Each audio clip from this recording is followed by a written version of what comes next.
નમસ્કાર મિત્રો, સ્વાગત છે અમારી યુટ્યુબ ચેનલ પર. મિત્રો ફરીવાર એક ભરતી વિશેની અપડેટ આપવામાં આવે છે. મિત્રો સરકારી ભરતીને લઈને થોડા પ્રશ્નોની અપડેટ આપવામાં આવે છે. મિત્રો સરકારી ભરતીની તૈયારી કરતા વિદ્યાર્થીઓ માટે મહત્વના પ્રશ્નો છે. મિત્રો જે સંપૂર્ણ જે પરીક્ષામાં એક્ઝામમાં પૂછાય તેવા પ્રશ્નો મિત્રો લઈને આવ્યા છે. મિત્રો સંપૂર્ણ જોઈએ આગળ માહિતી આગળ વિડીયોમાં.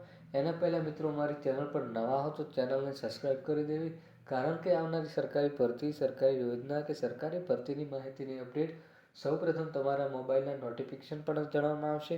તો મિત્રો જોઈ લઈએ સરકારી ભરતીને લઈને મહત્વના 10 પ્રશ્નો. તો મિત્રો જે એક્ઝામમાં પૂછાય તેવા 10 પ્રશ્નો લઈને આવ્યા છે. તો મિત્રો ગુજરાતના 8 મહાનુભાવોને પદ્મ પુરસ્કાર આપવામાં આવે છે. મિત્રો તબીબી ક્ષેત્રે દયાળ પરમાર પદ્મશ્રી એવોર્ડ આપવામાં આવ્યો છે. મિત્રો ફરીવાર એક વખત વાત કરવામાં આવે તો મિત્રો તબીબી ક્ષેત્રે દયાળ પરમારને આપવામાં આવે છે પદ્મશ્રી. પત્રકાર કુંદન વ્યાસને આપવામાં આવે છે પદ્મભૂષણનો એવોર્ડ. સાહિત્ય અને શિક્ષણ ક્ષેત્રે રઘુવીર ચૌધરીને પદ્મશ્રી એવોર્ડ આપવામાં આવે છે. તબીબી ક્ષેત્રે યજીત માણેકશા ઇટાલિયાને પદ્મશ્રીનો એવોર્ડ આપવામાં આવે છે. સાહિત્ય અને શિક્ષણ ક્ષેત્રે હરીશશ્રી નાયકને પદ્મશ્રી એવોર્ડનો આપવામાં આવે છે.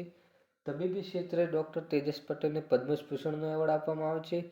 કળાની ક્ષેત્રે જગદીશ ત્રિવેદીને પદ્મશ્રીનો એવોર્ડ આપવામાં આવે છે. ફ્રાન્સના વસતા મૂળ ગુજરાતી કિરણ વ્યાસને પદ્મશ્રીનો એવોર્ડ આપવામાં આવ્યો છે. મિત્રો આમ કુલ 10 જેવા પ્રશ્નો જે એક્ઝામ માટે આવનારી એક્ઝામમાં પૂછાય તેવા પ્રશ્નો આપવામાં આવે છે. મિત્રો